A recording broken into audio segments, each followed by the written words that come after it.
কৃপণতা করা কিন্তু ভালো না। যে কোনো কিছুতে কিন্তু আপনার সঠিক ব্যালেন্স করে চলতে হয়। সেটা যেরকম আপনার রান্নাবান্নার ক্ষেত্রে, আপনার দৈনন্দিন লাইফস্টাইলে সব কিছুতেই আপনার ব্যালেন্স জিনিসটাই আমি মনে করি আসল।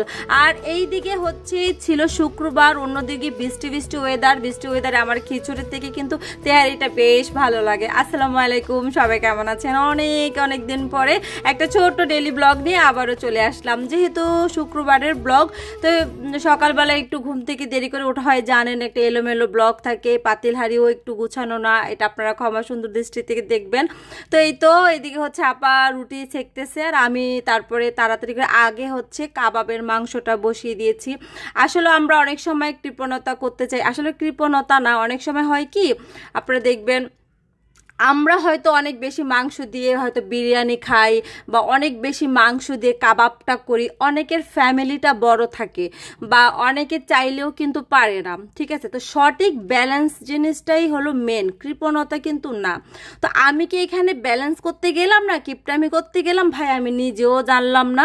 তো এইদিকে হচ্ছে তো আমার আধা কেজি মাংসের সাথে কিন্তু আধা কেজি ডাল, আপনারা কিন্তু দেখি বুঝতে পারতেছেন, এমন না যে মাংসই দেখা যাচ্ছে না, ঠিক আছে? তো এইদিকে হচ্ছে দারচিনি, এলাচ, তেজপাতা, লবঙ্গ, শুকনো মরিচ, তারপরে সাদা গোলমরিচ, আদা রসুন সব কিছু দিয়ে এটাকে আমি একদম পানিটা লেভেল করে দিয়েছি যেন, আর পানির পরিমাণটাও ঠিক ছিল।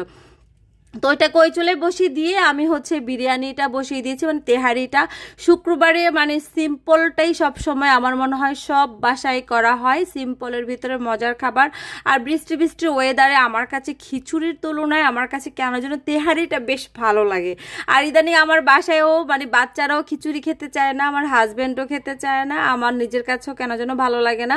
তো কয়েকদিন আগে বাসমতি চালের খিচুড়িটা করেছিলাম, সেটা মানে স্পেশালভাবে করলে সবাই খায়, বাট এমনি নর্মালি করলে কেমন যেন সবাই আর খেতে টেতে চায় না। তো যাই হোক, এই তো বিরিয়ানিতে আসলে কি কি মশলা দিলাম, কি করলাম সেটা আর বললাম না, কারণ আমার পেজে এত বিরিয়ানি রোস্টের রেসিপি আছে।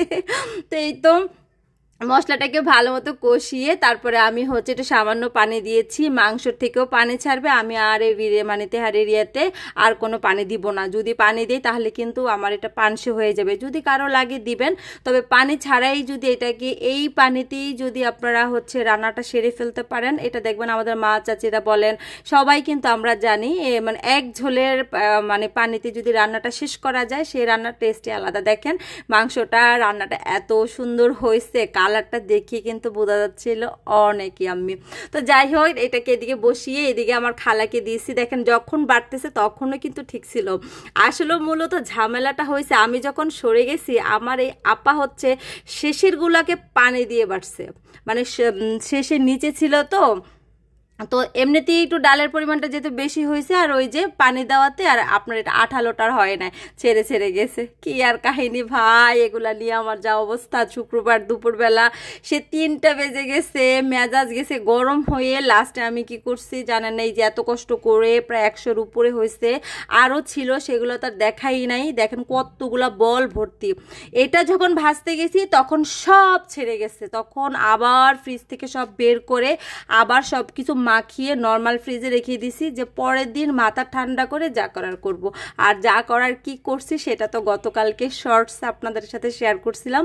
তো যাই হোক, এই তো আমার হচ্ছে এখন আমি তেহারিটার চালটা ভেজে তারপর হচ্ছে মাংসটা দিয়ে দিলাম। আর মাংসটা আমার কিন্তু এই সেটটা কিন্তু হচ্ছে মিল করে কিনি নাই, কিন্তু আমি এখন ভয়েস দিতে বসে দেখলাম যে আমার মানে 2টা পাতিলের কালারে মিলে গেছে। যদিও যেটাতে মাংস রান্না করছে সেটাই মানে আজকে উদ্বোধন করা হয়েছিল শুক্রবারে, আর রান্না করা হয়নি, অনেক দিনই ছিল। আসলে এত ননস্টিক এক এক সময় এক একটাতে রান্না করি, আবার নতুনগুলা বের করতে মায়া লাগে, সবগুলাই নষ্ট হয়ে যাচ্ছে। তো এই তো আমার শুক্রবারের সিম্পল আয়োজন। কেমন লাগলো আপনাদের কাছে ভিডিওটা? যদি ভালো লেগে থাকে শেয়ার করবেন। আসসালামু আলাইকুম।